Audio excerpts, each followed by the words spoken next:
look at how to easily create a ferment and go over letters of map change, which is something you may get frequent questions about from constituents that are unhappy to be in the floodplain and wondering what they can do, if anything, to get out. So.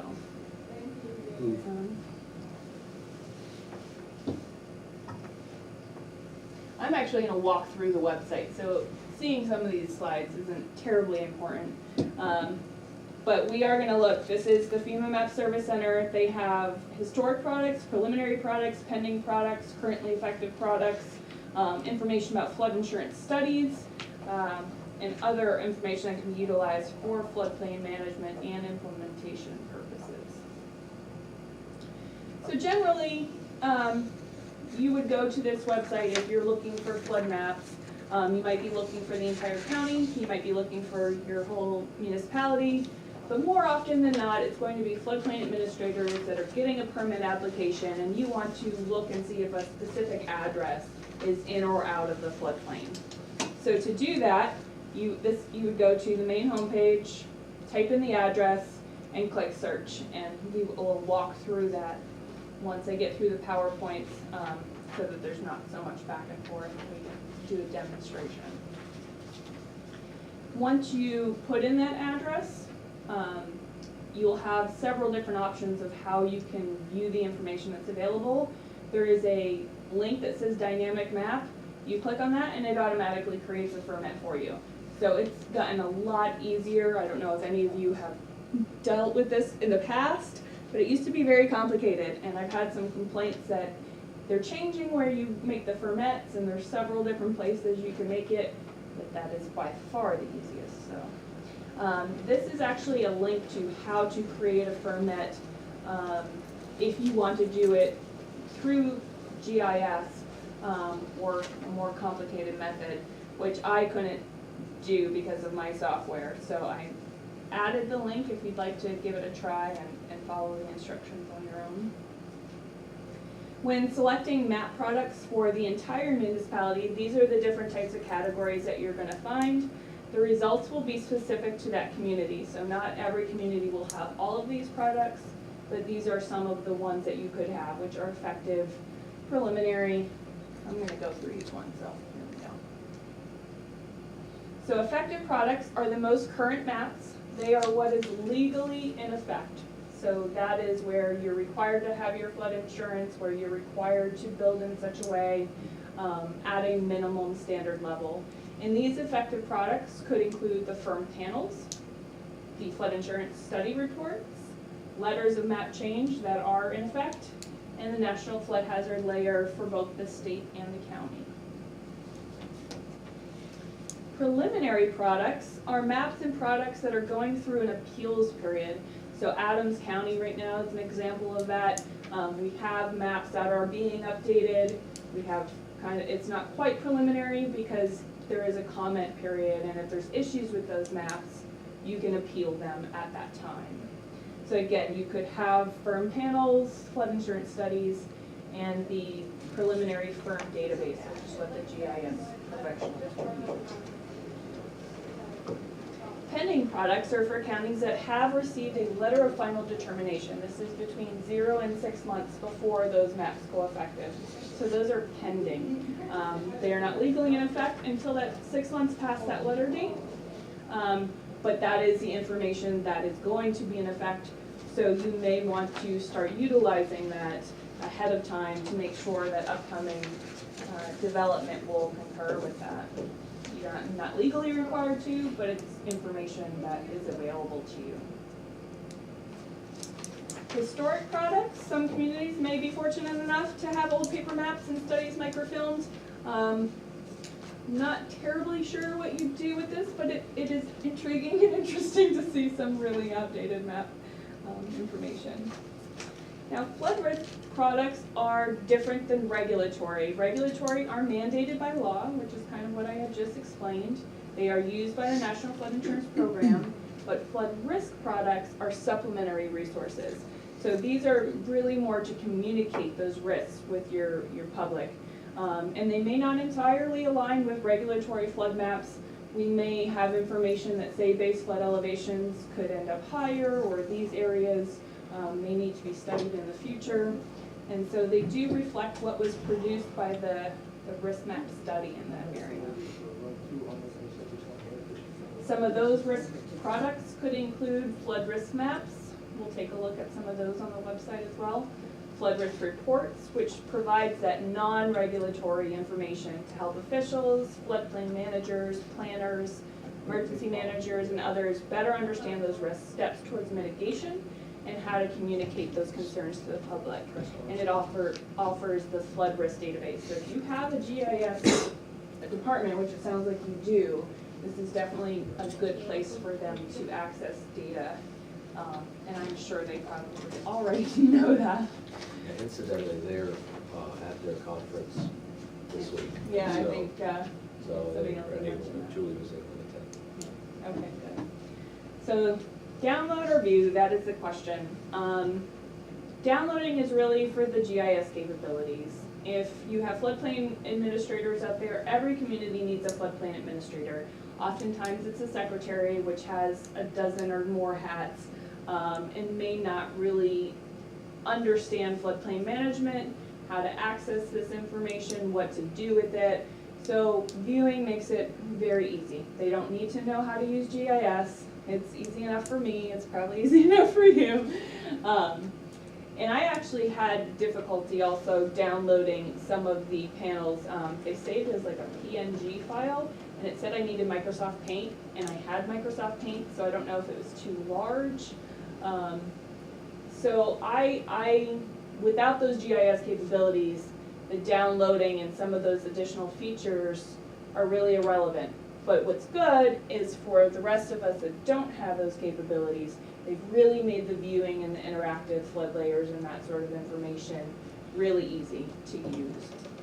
So viewing, you have an interactive flood hazard information, you can create formats dynamically, you can customize, interact views, have printable products, and you can also interact with preliminary data showing the flood map changes in a preliminary map comparison tool. So that's the brief overview for the FEMA Map Service Center, which again, once the presentation's done, I'll walk you through a couple of examples. The letters of map change, and I am kind of going to read this so that you understand. There's a lot of questions. What's a LOMA? What's a letter of map change? So here's your explanation. A letter of map change is a letter which reflects an official change to the effective flood insurance rate map. So those that are legally in effect. Letters of map change are issued in response to a request of FEMA. So you have to actually request to have a change, to revise or amend the flood map to remove a property or reflect changed flooding conditions on the effective map. And we'll walk through each type. So the different types: a letter of map amendment, if you've heard the term LOMA, letter of map amendment based on fill, LOMA F, conditional letter of map revision, a CLOMAR, and a letter of map revision, LOMAR. So in order to apply for a letter of map change, here's a website that you can link to. The online letter of map change allows homeowners or their designated representative to request it easily online. You could also mail in an application. You would use this site if your property is inadvertently included in a flood zone. You're up on a hill and everybody else around you is down. Obviously, maybe everyone around you in a floodplain, you just have a blob of study, an area that they say is in a floodplain. You know you're not going to get flooded. So you want to make sure that you're not having to purchase flood insurance when you're not really going to get flooded. Some of the frequently asked questions, I just wanted to include this so that you know what type of information and answers would be available to you. It will go over general letter map change, flood map information, how to begin the online process, how to complete the amendments, the MT1 application. We'll talk about which ones you need for which, the additional documents you might need, what to do after you've completed the process, MT2 revisions, additional documents for that, how to pay, and common acronyms. There's so many acronyms out there, it's hard to keep track of. So I'm trying to use the full name as I go through. So a LOMA is when the structure is shown on the firm as being in the special flood hazard area. but it is above, it's on natural ground above that base flood elevation. So we can remove the structure from the special flood hazard area. So that is a letter of map amendment. It does require an elevation certificate. If it's just a single structure, you can do the MTEZ. That reminds me of like a tax return, if you don't have any deductibles, it's the easy one. Or if there's multiple structures or you're looking to do a CLOMA, LOMA, LOMAR-F, or CLOMAR-F, you would do that MT1 application, which can be done online. This does not revise the firm, it just takes those individual structures out so they don't have that flood insurance requirement. Letter map amendment based on fill. This is a structure built on fill, so it's not on natural ground, but you've actually placed fill there. After the firm was prepared, that takes that MT1 application and the community has to sign an acknowledgement to apply. So that's taking structures out. Revisions to the actual floodplain, that's when physical changes to the floodplain have changed the information that's available on that flood insurance rate map. So if it's before development, you would need a conditional letter of map revision. If it's after, it's just a regular letter of map revision, LOMAR. So a conditional letter of map revision, if you are in a floodway, you are required to prove that any development you're doing is not going to cause any rise in that base flood elevation. If you are in an AE without a floodway, that means we have detailed information, but there's no floodway delineated, then past, present, future development should not cause more than a 1 foot rise. If development were to come in and somebody wanted to try to grant a variance for that, or we know that that is going to cause more rise than is allowable, you would have to get conditional approval from FEMA as well as concurrence from your municipality. And letter of map revisions are after the project is completed based on as-built, and this actually revises the firm. So a project's been done, they didn't get conditional letter of approval, but what they did caused more rise than was intended, then that's going to revise the floodplain. I only put this Endangered Species Act requirements in here because I had this question come up recently and I had never been asked about Endangered Species Act, nor had I given any guidance on it before. But I guess it is coming into play into the floodplain. Maybe they will have it in the ordinances in the future. Right now it's not. But when you have a letter map change that involves floodplain activities that have already occurred, private individuals, local, state jurisdictions are required to comply with the Endangered Species Act requirements independent of FEMA's review.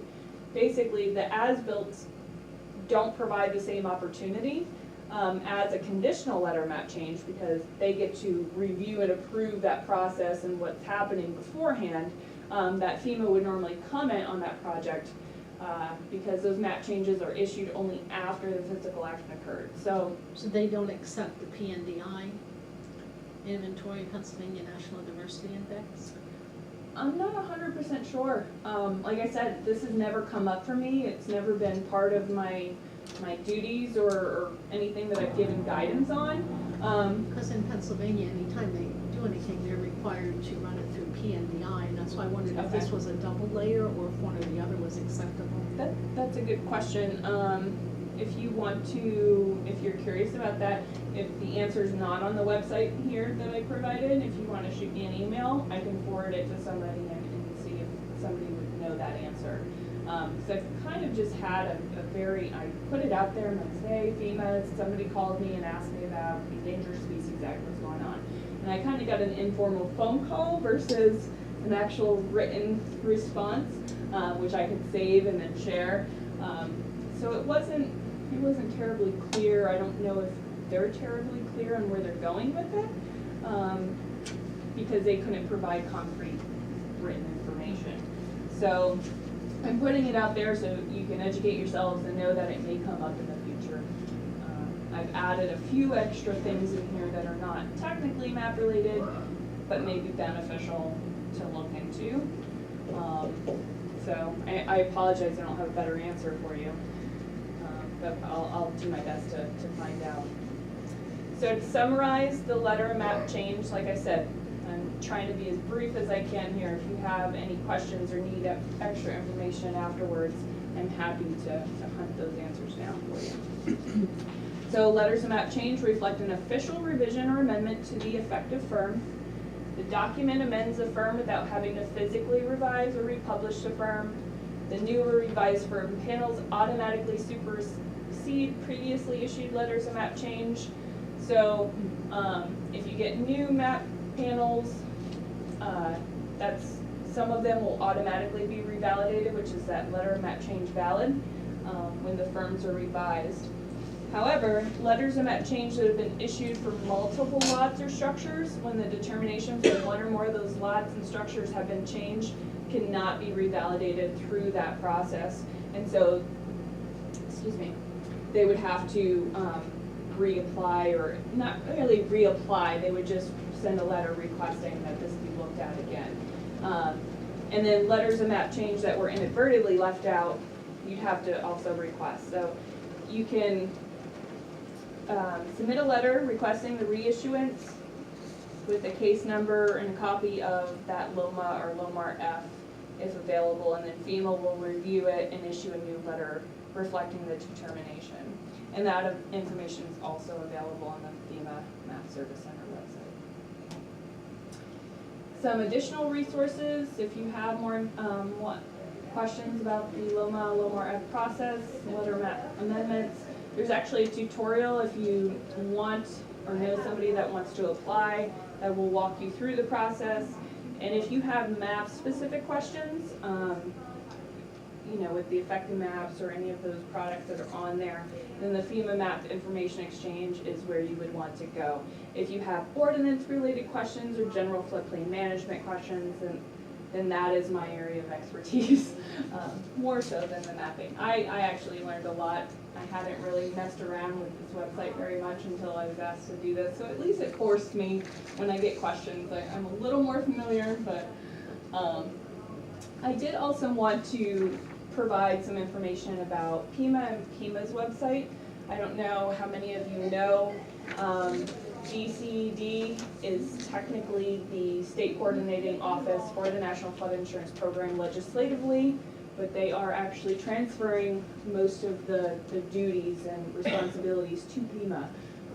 So there's been a transition. This is part of PEMA's website. They've added a floodplain management resource page, so I wanted to share what information is available there.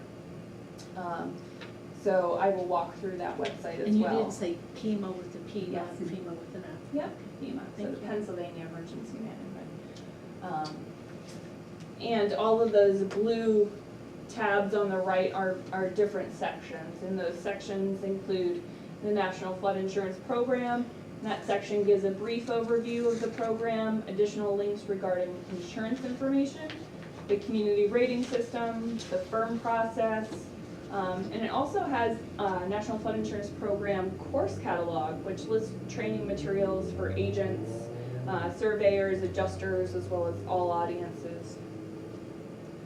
The next blue tab that was on that site is the Pennsylvania Flood Map, which links to DCED's GIS web app viewer.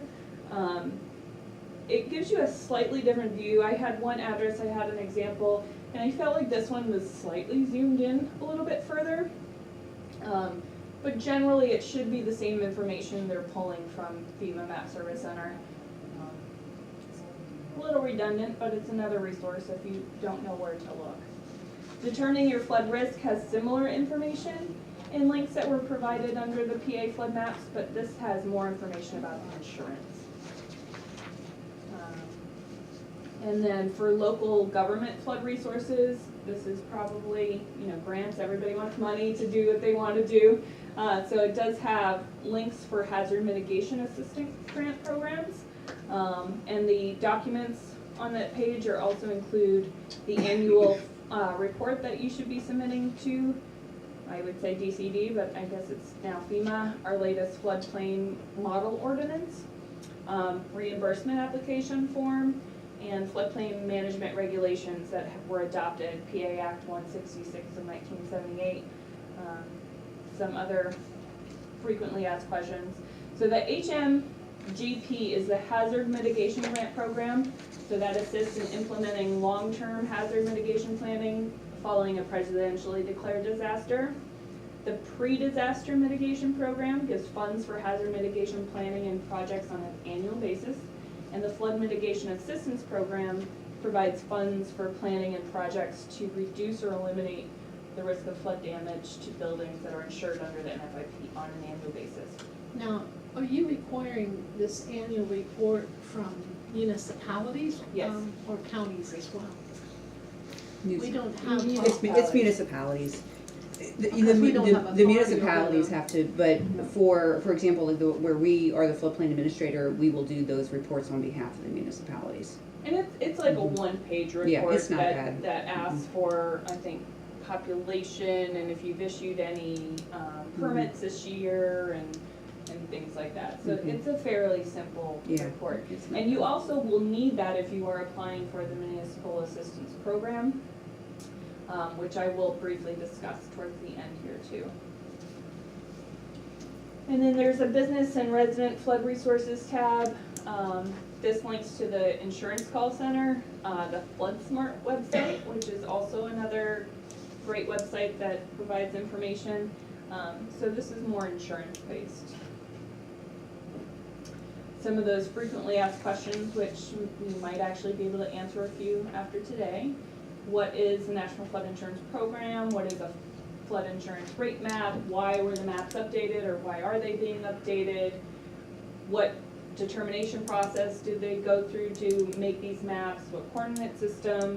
How do I find if a structure is located in special flood hazard area? We'll go through that in a minute. Protest, appeal. So this is all information that you can find answers to on this site. So the community rating system is not really map related, but I want to touch on it because I did mention it. It does recognize and encourage floodplain management that exceeds the minimums required by the NFIP and PA Act 166. So depending on your level of participation, you could save all of the property owners in your jurisdiction up to 45%. Obviously, if you're taking more protective measures, you're going to reduce damages to property and infrastructure, enhance public safety, protect the environment, natural resources. They do have technical assistance available if you're interested in going through that process, and it can also help you qualify for other federal assistance programs. Seeing that, you know, the economic value is important to a lot of your constituents and your municipality. That's why I want to talk about the rating system, which saves your residents money. And the municipal assistance program, you can actually apply annually and receive up to 50% of all the costs you incur to administer and enforce your ordinance. So if you keep good records, even if it's your own time, when you're receiving permit applications, you're reviewing permit applications, you're doing inspections, if there's appeals or variances, you have to consult a solicitor, an engineer, a third party. All of those save the invoices and receipts, add it all up, and you can get reimbursement for those costs. All right, so we're gonna take a look at some of these websites. Now, let me see if we saved, had an address in mind, and now I can give you an address. yeah, all right, let's do it. 1929 Blacksbridge Road, Anvil, PA. All right. So all I did was Google search FEMA Map Service Center. Let's see if I can. Oh, there we go. I feel like I'm at the eye doctor. Is it there now? Kind of blurry still. All right, say it again. 1929 Blacksbridge Road.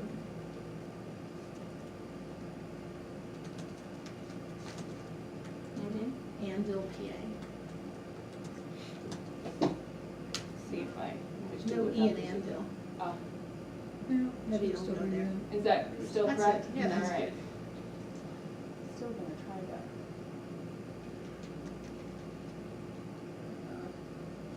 that. Okay. So this shows you a quick snapshot of that area. Now, one of the issues that I found when doing this is when you put in an address, oftentimes it's almost like it's putting you at the mailbox on the street. So you can't just look at that and be like, oh, it's close, but it's not in. You really have to kind of zoom in. And so that way that I told you to create a ferment super easy is just by clicking here. And depending on the internet speed, it can take a little bit. You copy that address again so we can take out the E.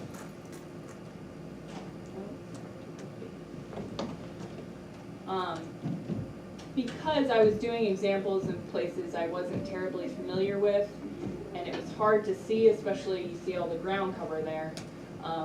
Sometimes I supplemented using the Google Maps because it was easier to see where these structures were. Would you like to see what our team put together? Yeah. Type in lebcnty.org.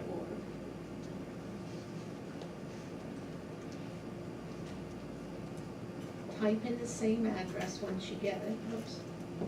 Is it a www? Oh, try an OU in there. I'm sorry, I'm doing email. Ah, There you go. And then it should say floodplain maps on this. It's over under featured apps on the right-hand side, floodplain viewer. featured apps, floodplain viewer, awesome, all right. See, I knew What I was they do gonna is come have it learn down to more property from lines and things, and Just so it's click on, really you have to a click on nice- accept. I agree on the left, and then you click on it. They did a really nice job. They deserve a lot of credit for that. Yeah. Up in the upper left, you put the address. Oh, okay, I see it. Just paste it if you have it there.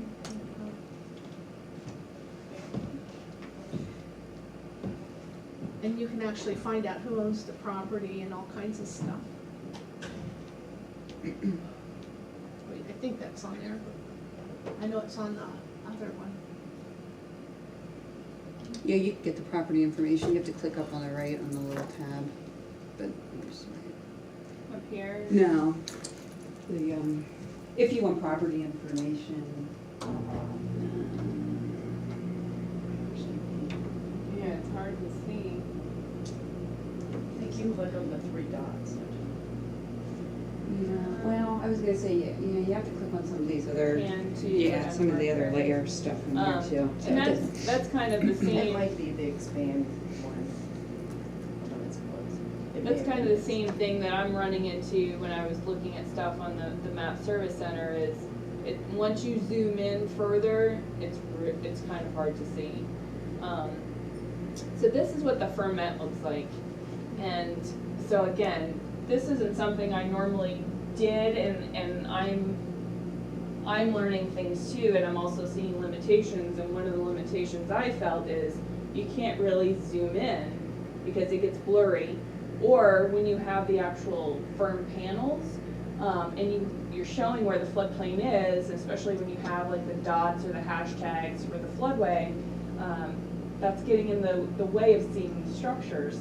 So that makes it challenging, to say the least. Even when you put in the address here, if I go back really quick, you could just search all products, and you could put in your state, your county, your municipality, and bring up everything for that municipality. You can also bring that up specific to that address, so it will know what jurisdiction you're looking at based on the address, and you can show all products here.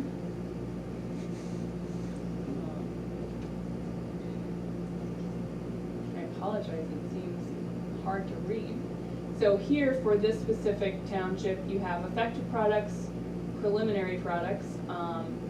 So that suggests to me that you are going through some map changes right now, maybe for particular communities. No, the whole county. It's the whole county again? Mhm. Didn't I just do you guys in like 2015? Oh, 12. It's been that long. Okay, so, you're probably going through the appeals process or near it at this time and some historic products. You do not have, at least for this township, any of those flood risk products yet. but maybe with this new We should. update, because, and that's part of the example that I had,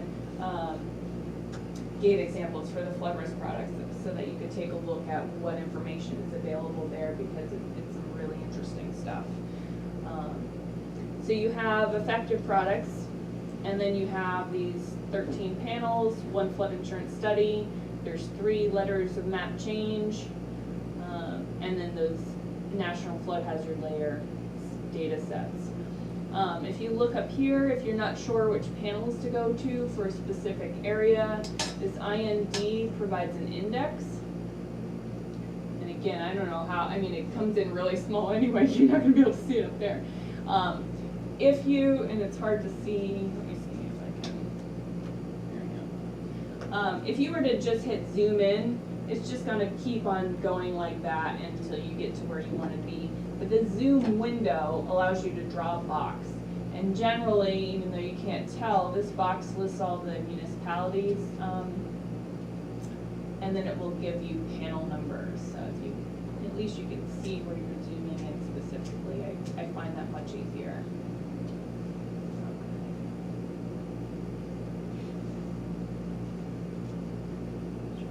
I think I'm not used to using the laptop mouse thing either. I think I tapped it with my other finger.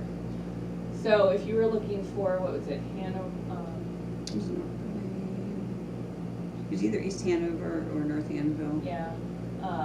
So East Hanover's here. These are the specific map panels for East Hanover. So now I can't see it. I zoomed in too far. So see, lessons. You can learn from my mistakes and come in. There we go. Now I'll be able to see East Hanover. So these are all the different map panels that are associated.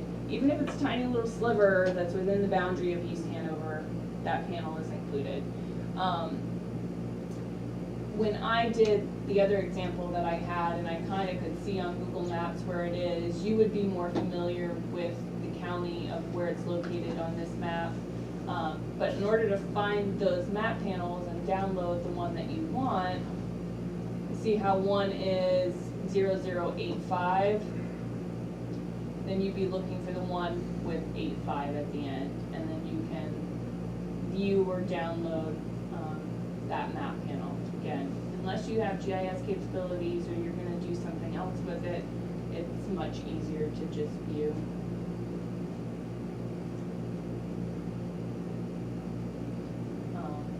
So that's what an actual map panel looks like. It's hard to see on here. If you download it, it downloads as a PDF. It's a full 8.5 by 11 sheet. You could also make a format right here using this button. You could zoom to a particular area if you wanted. But obviously, as I'm showing you these different options, the easiest thing to do is put in that address and zoom on that very first page. Although there is something to be said about the way the firm panels are laid out that can kind of be a little easier to see until you zoom in a little too close. So that, and then I'll take a look at some of these letters of map amendment here. I'll download one of them just to show you real quick what they look like. See if I can zoom in. There we go. So this is, let's see, parcel land, so 10465 Jonestown Road, an apartment building, unshaded X zone. So that doesn't even look like it's, portions remain in the special flood hazard area, there's a study underway.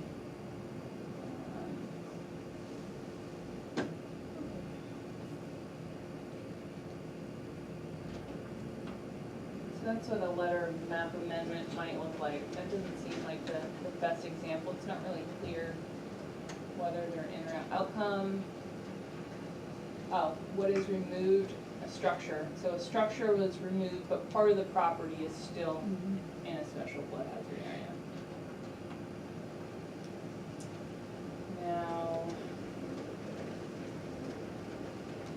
go back, I wanna say York County has the risk products. Oh, I'm not Oregon.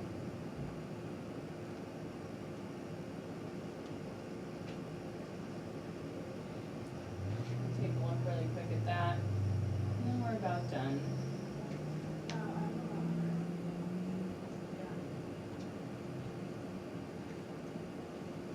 Oh, I can go briefly through the PIMA website if you'd like, but like I said, it's mostly, it's more insurance related stuff. So I think these risk maps are really cool, at least some of them. And they're different, like for every community of what they captured and the way they present it.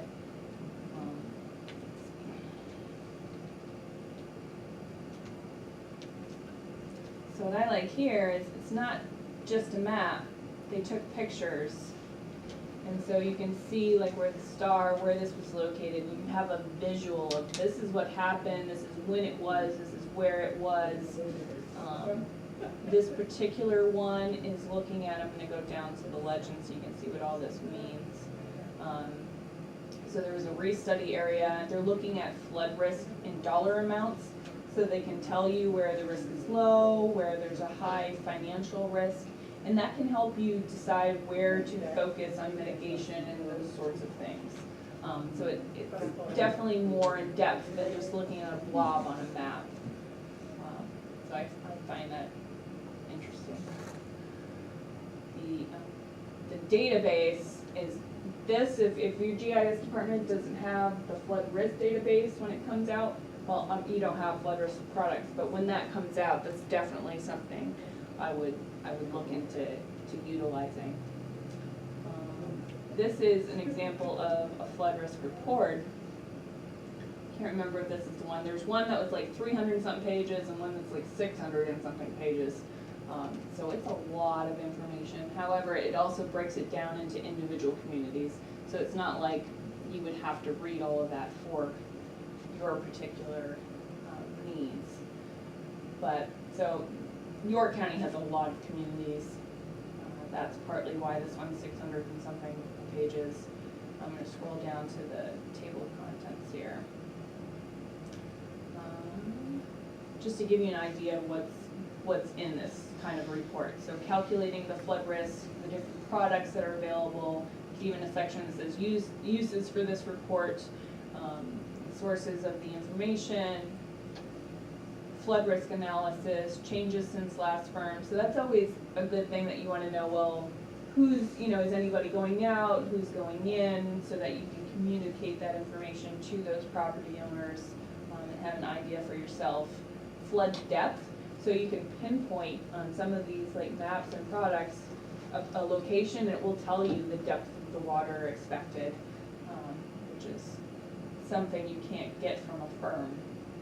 Estimated flood loss, so we're looking at, financially monies that could be lost.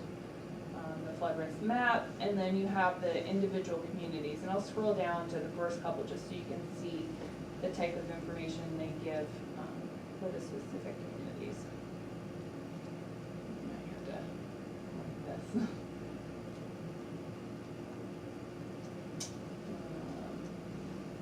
So it's talking about dams and why they are or not utilized for mapping and risk.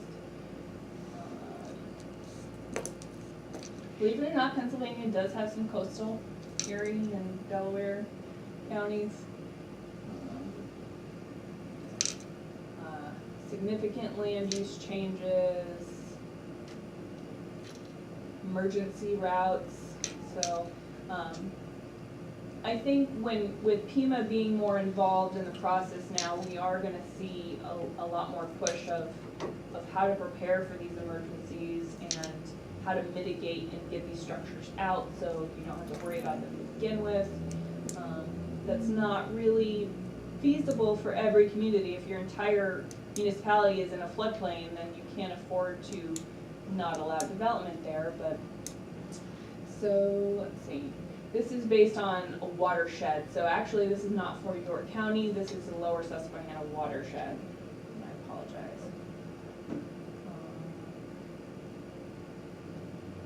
So we're looking at, this gives like community population, almost all of these, like the whole population is considered in this watershed. That's not the same as a special flood hazard area. Their total community land area, the total land that's in there. So there's a couple that aren't 100%, but a lot of them really are, which is surprising. Still not to the individual communities.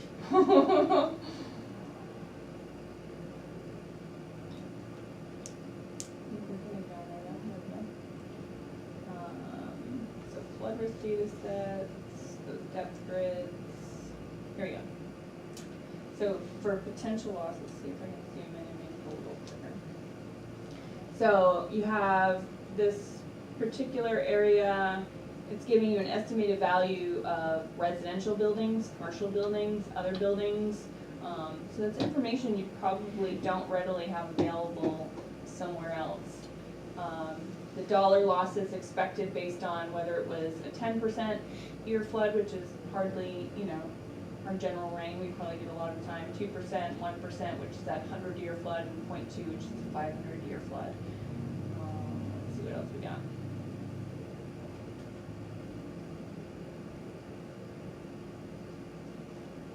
So here's Abbottstown specifically. So it even tells you when they had a hazard mitigation plan, when it expires, how many federally declared disasters for flooding, how many policies are in effect, community analysis results. These, unfortunately, it's not a good example, but they're not applicable. But this gives you an idea of what kind of information will be coming available to you, hopefully, in the near future. If you are looking at updating your ordinances again, it's very likely I'm going to be the one to assist you with that. And so usually I also offer a webinar or an in-person meeting, much like this, where I can walk you through all of the ordinance requirements and be a little more, a little better with that than I am the map stuff. But that gives you a general overview. If you have specific questions, you want to look at a different address, anything that I can either answer or find out for you, if there's any areas that you would like more training for either municipal or county level, we can look into doing that. We're planning for the next year of what kind of classes we're going to offer. So I'd be happy to take any feedback or suggestions. You have anything for me right now? Our townships have a conference once a year. I don't know if they have all their programs planned or not, but maybe that one on the ordinances would be something that could be suggested, and if they need somebody. Julie has contact, I'm sure.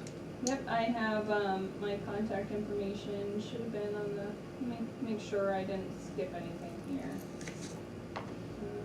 Yeah, it was demonstrations and then questions, so. My email, back up big, because that actually isn't on that front page. I added that after the fact, realizing it wasn't anywhere on there. So L Roads, like the road you drive on, but add an H in there at pml.org. Like I said, any floodplain management type of assistance that you might need, if I can't answer it, I will find the person that can. And the ordinance update, that's definitely, that's me. Well, we have to do ordinance updates with the new mapping, so. And so I will give you fair warning that even though I was probably the one that did it in 2012, I was much newer then, and we've updated our model ordinance. We actually determined in 2016 that the older model was non-compliant. DCD solicitors took a good look at it. Right on like the first or second page, section 202B, it says minor repairs are exempt from needing a permit, and they deem that non-compliant. Any type of development anywhere in a floodplain requires a permit. Doesn't mean that it's not permissible. And it, you know, if that seems, there's a lot of complaints on that, you know, if it's expensive and, you know, for, you have the ability to waive fees or make them much less for a minor repair or something along those lines, but technically you have to require a permit for them. As well as floodplain appeals must be heard by a local zoning hearing board if you have one, or it's court of common pleas. Most ordinances right now say board of supervisors or council, that's not compliant. So I can pretty much guarantee that every ordinance that we would look at is going to be deemed non-compliant. And the fastest, easiest way to update it is to just repeal and replace with the latest model. Generally, what I do now is I ask a series of questions so I can understand a community's intent of how do you want to regulate your floodplains, because it's different for everybody, depending on how big or small those floodplains are, how many structures are in, if you need that space economically as a tax base, or if it's something that could be green space.